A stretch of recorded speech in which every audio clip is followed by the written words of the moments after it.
에스라는 이스라엘의 하나님께서 주신 모세의 율법에 익숙한 학자였죠. 그는 하나님의 도우심을 입음으로 아닥사스다 왕에게 구하는 것은 다 받는 자였다라고 7장 6절에 이야기합니다.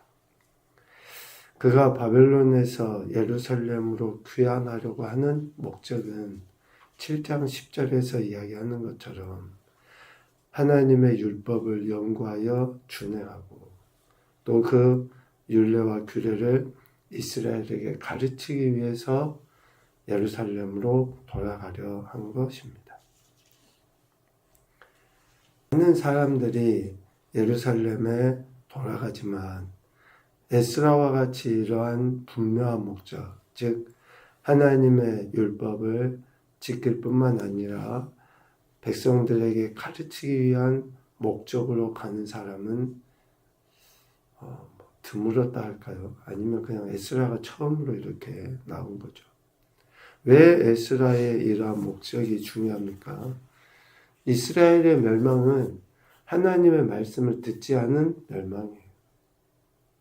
하나님의 말씀에 순종하지 아니한, 지키지 아니한, 또 가르치고 가르침을 받는 일이 상실되어져 버린 것 때문에 이스라엘의 멸망, 남유다의 멸망 아니었습니까? 그래서 에스라가 이러한 목적을 가지고 예루살렘으로 돌아가려 한 것에 대해 하나님은 도우십니다. 아닥사스다 왕의 조서를 통해 구체적으로 에스라를 돕고 에스라와 함께 예루살렘으로 돌아가려 하는 자들을 돕게 하죠. 7장 11절부터 26절까지 조목조목 조서를 내려서 도움을 주게 됩니다. 그 도움의 결과 에스라는 이 모든 일을 이루신 이가 하나님이시다 라는 것을 찬양으로 고백합니다. 7장 27절, 28절. 그리고 이렇게 에스라와 함께 소위 말하는 제2차 포로 귀환 하게 될 사람들이 아하와 강가에 모여서 출발하려고 하죠. 출발하기 전에 오늘 우리가 읽은 8장 21절에 에스라가 보인 태도는 금식을 선포하고 우리 하나님 앞에서 스스로 겸비하였다라는 거예요. 예루살렘으로 돌아가려 할 때에 거기에는 이스라엘 자손 중에 제사장도 있고 레위 사람, 노래하는 사람, 문지기 또 느디님 사람들도 있었잖아요. 이런 여러 사람들과 함께 귀환해야 될 에스라는 지금 예루살렘에 귀환하는 것이 단순히 이사가는 게 아니잖아요. 그냥 이 지역에서 저 지역으로 좀 옮겨 살아보자 그런 차원이 아니잖아요.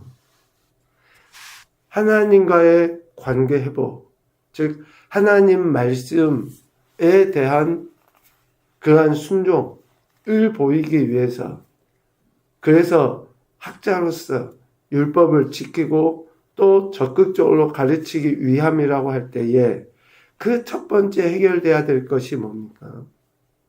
지금까지 하나님 말씀대로 하지 못했다. 회개 아니겠습니까? 그래서 출발 직전에 금식을 선포하고 하나님 앞에서 스스로 겸비하며 하나님의 은혜를 구하는 거예요. 즉 금식하며 기도한 내용이 바로 21절 하반부에 나오죠. 우리와 우리 어린 아이와 모든 소유를 위하여 평탄한 길을 하나님께 구합니다. 안전한 길, 평탄한 길. 하나님께서 함께 하심으로 말미암아 예루살렘으로 돌아가는 그 길이 안전할 수 있도록 은혜를 구하는 거예요. 왜 이렇게 금식하며 하나님께 평탄한 길을 구하는가? 22절 말씀을 통해서 우리는 그 이유를 찾아볼 수 있습니다. 22절 전반부에 하나님의 손은 자기를 찾는 모든 자에게 손을 베푸시고 자기를 배반하는 모든 자에게는 권능과 진노를 내리신다는 것을 알았기 때문에 하나님께 평탄한 길, 안전한 길을 구하는 거예요. 하나님을 의지하는 자와 그렇지 아니하는 자에 대한 어쩌면 축복과 또 심판이 분명하다는 것을 안 거죠. 그리고 또 한 가지 22절 하반부 말씀을 통해서 보게 됩니다. 예루살렘으로 가는 길에서 적군을 맞고 틀림없이 금, 은 여러 가지 기물들을 가지고 예루살렘에 돌아갈 때 수없이 많은 도적대들이 그것을 노리는 것은 당연하겠죠. 그러할 때에 그 적군을 맞고 돌, 보병, 마병을 이방의 왕인 아닥사스다 왕에게 구하는 것을 부끄러운 일로 여겼기 때문에 하나님께 금식하며 간구하여 평탄한 길을 구한 거예요. 실질적으로 예루살렘으로 돌아가게 된 것이 일찍이 고레스 왕부터 다리오 왕 그리고 또 아닥사스다 왕의 도움으로 이루어진 거예요. 조서도 내려서 이렇게 도움으로 이루어진 거잖아요. 그런데 오늘 22절 하반부에 보면 자신들을 즉 에스라와 예루살렘으로 돌아간 이스라엘 백성들을 도울 보병과 마병을 왕에게 구하기를 부끄러워했다. 좀 염치 없는 일이다. 또 아니면 좀 더 이방의 왕에게 도울 보병과 마병을 구하는 것을 수치스러운 일로 에스라는 여긴 거죠. 하나님의 도우심에 의해서 그들이 자발적으로 즉 이방의 왕들이 자발적으로 도와준 것하고 내가 저들의 도움이 필요하다고 생각해서 먼저 손을 내밀어서 도움을 구하는 것은 부끄러운 일이다 라고 하는 것을 지금 에스라는 그러한 생각에 하나님 앞에 금식하고 스스로 겸비하여 간구한 것입니다. 에스라는 자신이 예루살렘으로 귀환하려고 한 것이 하나님의 뜻 가운데서 이루어진 것임을 확신하였기 때문에 위험한 귀환 여정을 오직 하나님의 도우심만을 의지하여 감행하고자 결단한 것이다 라는 것을 이야기합니다. 이방의 왕에게 의존하는 것이 아니라 하나님의 전적인 도우심 속에 예루살렘으로 돌아가서 하나님이 맡기신 사명을 감당하려고 금식을 선포하고 하나님 앞에서 겸비하며 하나님께 기도하는 것입니다. 누군가의 도움이 자연스럽게 주어진 것하고 우리가 그에게 도움을 요청하려 하여 도움을 구한 것하고는 다르다라는 것을 전반부의 말씀을 통해서 이렇게 우리에게 이야기하시고 있는 것 같습니다. 이렇게 기도하고 난 이후 이제 예루살렘으로 돌아갑니다. 아와 강가를 떠날 준비를 이제 마친 거죠.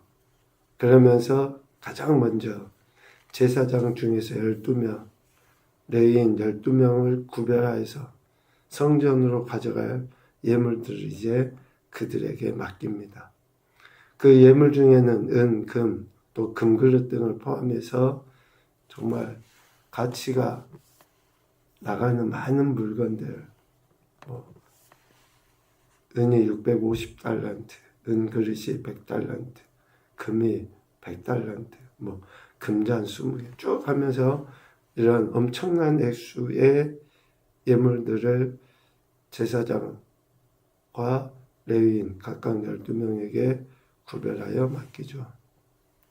그러면서 에스라는 저들에게 28절, 29절에 요구합니다.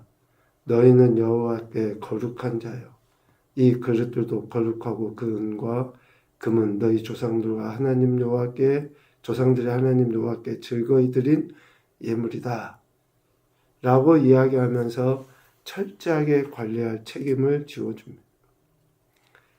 여호와의 성전 골방에 이르러서 제사장들과 레위 사람들의 우두머리들과 이스라엘의 족장들 앞에서 이 그릇을 달기까지 삼가 지켜야 한다. 라고 그들에게 책임을 부여해 줘요. 제사장과 레위 사람들이 예루살렘에 돌아가서 성전을 섬겨야 돼. 하나님을 섬기고 성전에서 제사 지내야 될 그 사명을 지금 예루살렘으로 돌아가기 직전부터 저들에게 분명하게 주지시켜 주는 거예요. 이러한 예물들을 가지고 하나님께 제사하며 예배하기 위해서 우리가 예루살렘으로 가는 것이다 라고 하는 것을 분명하게 가르쳐 준 거죠. 이렇게 해서 드디어 첫째 달 12일에 아와 강을 떠나 예루살렘으로 출발합니다. 31절. 출발 직전에 금식하며 기도했던 그러한 내용들에 대한 응답으로 31절 말씀해 보니까 첫째 달 12일에 이제 출발해서 우리 하나님의 손이 우리를 도우사 대적과 길에 매복한 자의 손에서 건지신지라. 평탄한 길, 안전한 길을 하나님이 도우셔서 그렇게 예루살렘으로 들어가게 되는 거죠. 하나님의 보호하심은 위험한 세상의 인생 여정 속에서 가장 확실하고 안전한 보장이 된다라는 것을 보게 됩니다. 이렇게 예루살렘에 도착한 에스라와 이스라엘 백성들, 또 그들 중에 제사장 레위 사람들은 어떻습니까? 여호와의 전 방에 보관하죠. 예물을 정확하게 그 무게를 답니다. 그리고 이후 포로에서 돌아온 자들이 하나님께 번제, 속죄제를 드립니다. 얼마나 기쁘겠어요. 그 여정을 이렇게 걸어온 동안에 하나님의 보호하심 속에서 꼭 우리가 천국 간다고 하는 그런 생각을 한번 해보세요. 정말 수없이 많은 우여곡절이 있지만 하나님의 보호하심 속에 천국에 딱 들어갔다. 천국 문 앞에 있다. 얼마나 감사하고 기쁘겠습니까? 그래서 하나님 앞에 번제도 또 속죄제도 드리면서 왕들이 내렸던 조서, 그것을 예루살렘을 관장하고 있는 총독들에게 넘겨주면서 그들이 오히려 예루살렘에 돌아온 백성들과 하나님의 성전을 지키고 보호하는 데 도움을 주게 합니다. 하나님께서 도우신다는 것, 이것은 절차와 방법, 그 모든 일에 순종하는 자들을 하나님이 직접 이렇게 관장하셔서 하나님께서 이루시는 일이다. 그러니까 하나님 앞에 충성된 태도를 보이는 자들에게 주어지는 것이 하나님의 도우심이다 라는 것을 이야기합니다. 첫 번째 교훈으로 보면요. 하나님의 일은 하나님의 방법으로 이루어져야 한다. 하나님께 기도하고 하나님의 도우심을 구할 때 하나님의 방법으로 하나님의 일이 이루어져 갑니다. 두 번째, 하나님의 도우심은 절차와 방법까지도 순종하는 자들을 통해 이루어진다. 절차와 방법까지도 순종하는 자들을 통해 하나님의 도우심이 우리 삶의 실제가 되죠. 세 번째, 합력하여 선을 이루게 하시는 하나님만을 기대하며 의지하자. 하나님의 손길이 여전히 신실하게 우리의 삶 가운데 있음을 우리는 그러한 태도를 통해 경험하게 될 것입니다. 오늘도 저와 여러분에게 생명 주실 뿐만 아니라 우리 삶의 인생의 모든 여정을 동행하시며 가장 선한 길로 인도하신 하나님만을 의지하시고 하나님의 도우심만을 구하며 살아가는 그런 귀하고 복된 인생들이 되시기를 주님의 이름으로 축복합니다. 아멘. 아멘.